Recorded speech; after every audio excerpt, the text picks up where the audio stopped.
Those who foment wars on account of ideological issues are wrong, and they are time and opportunity wasters.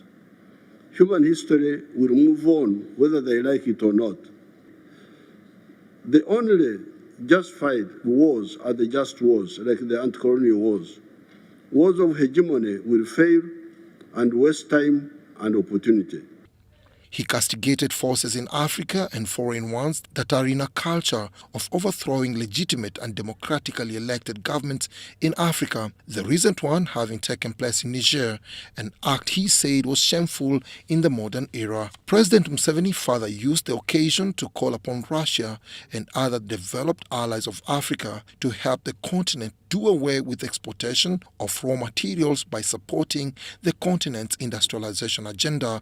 Those are products like processed coffee instead of bean coffee, chocolate instead of cocoa beans, textiles instead of just cotton, steel instead of iron ore, electric batteries instead of just lithium, etc. In his remarks, the Russian President Vladimir Putin said that Russia has at all times been an ally of Africa from her independence struggle and is on record to have never attempted to plunder any part of Africa, but rather have contributed to the development of the continent. He added that Russia has at all times been monitoring with interest the plight of Africa in areas of security, economic exploitation, and humanitarian issues, and said that the country has always and will continue working with Africa in these areas in line with the United Nations Charter.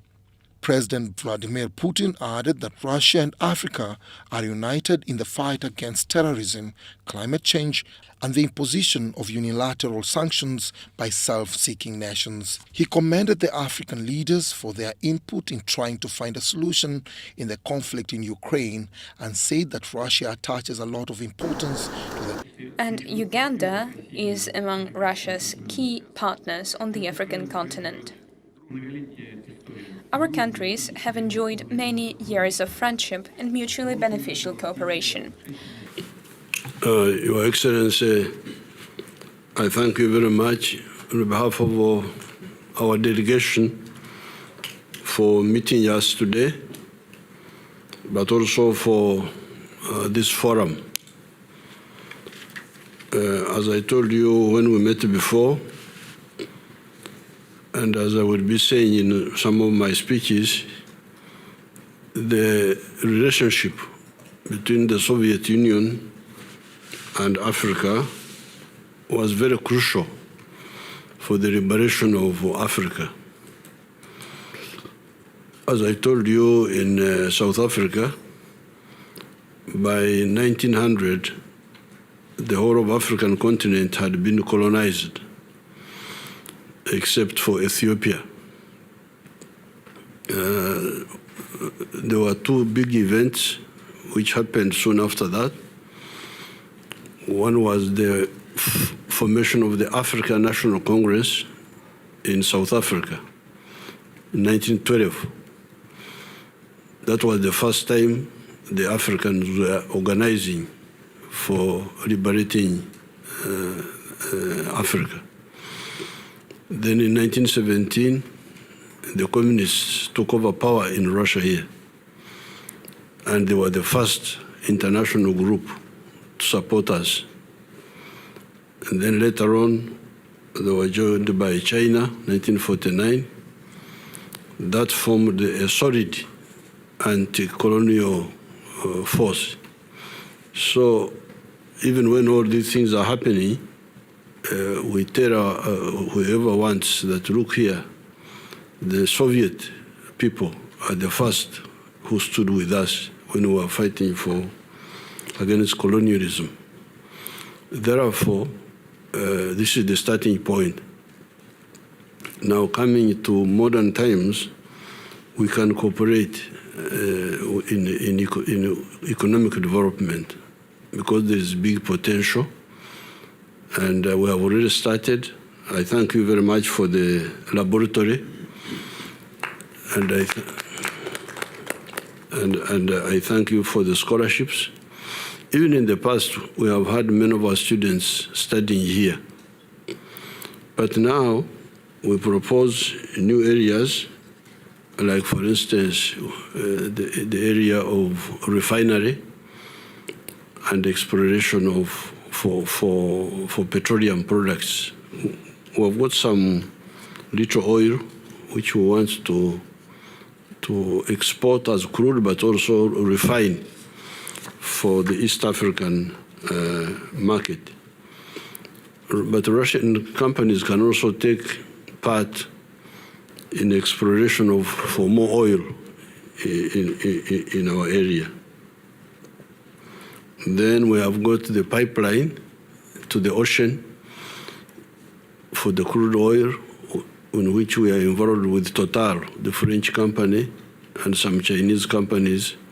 But Russian companies can also come in and invest in that East African crude pipeline, because it can pour the oil of not only Uganda, but even South Sudan and Congo, Kinshasa. Now we have also agreed with the Russian groups on building a nuclear power station for generating electricity.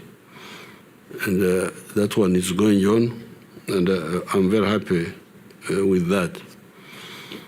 Then we have fertilizers, very big potential for phosphates and for potassium, and also for ammonia. And I would want to invite Russian companies to if they can, to take part in that. Now, regarding, because fertilizers, we use 300,000 tons per year of fertilizers, and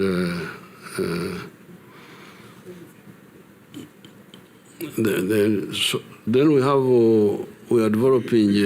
We have built electric vehicles in Uganda.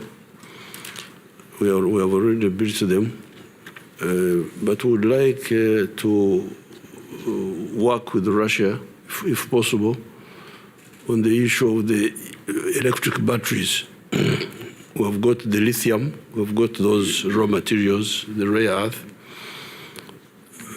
But if you can work with us on the electric batteries, so that we don't have to waste money reporting those, because we have the raw materials also for that.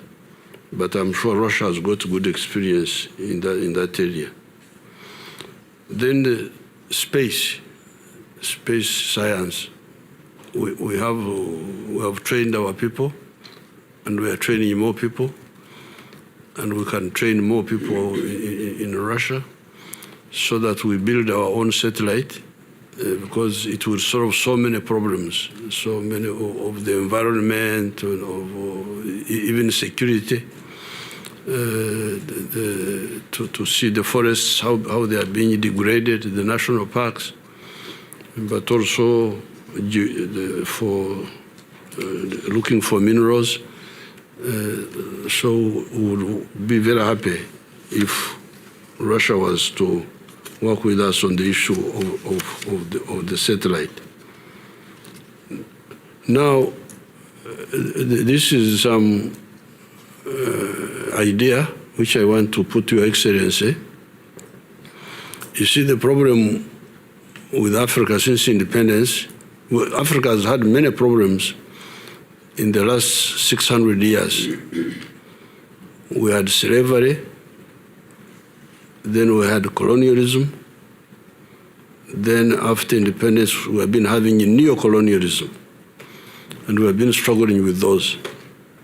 But one facet of neo-colonialism and colonialism was Africa being confined to producing only raw materials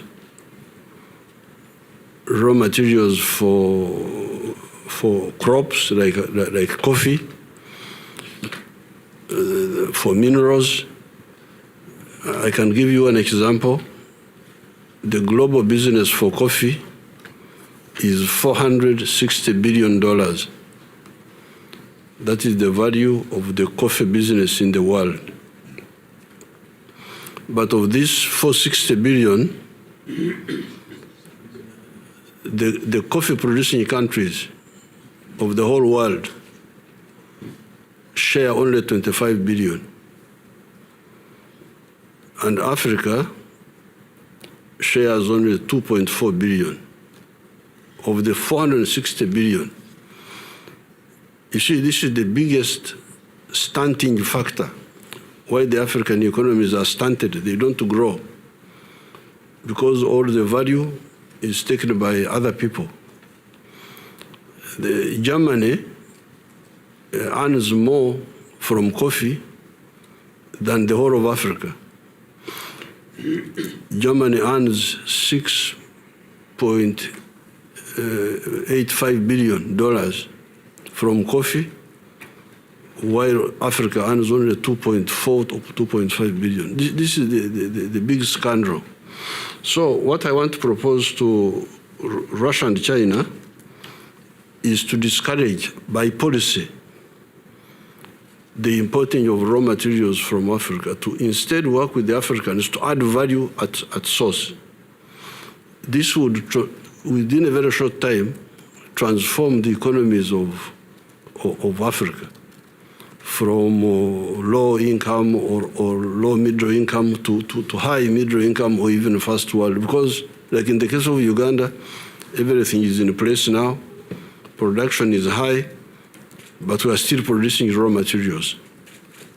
And what we want is, first of all, procurement, somebody to buy processed end products as policy. Because like in the European Union, if you import unprocessed coffee, it enters the European Union zero tax, without tax. But at some point, if you add value to coffee, they were putting a tax, 17%, to block the entry into Europe of processed coffee. There were zero for raw material, tax for value added. Now, if China and Russia were to, as policy, in a very short time, some of these countries, the economy would grow. And it's bad economics on the side of course, the Western countries. You see, for instance, if we were to export processed products to USA or to Europe, and we earn more money, our purchasing power would go up, we would have more money, and we would buy more European products. It would be better for everybody. So that's what I want to propose to you. If you can look at it, it would definitely be a game changer.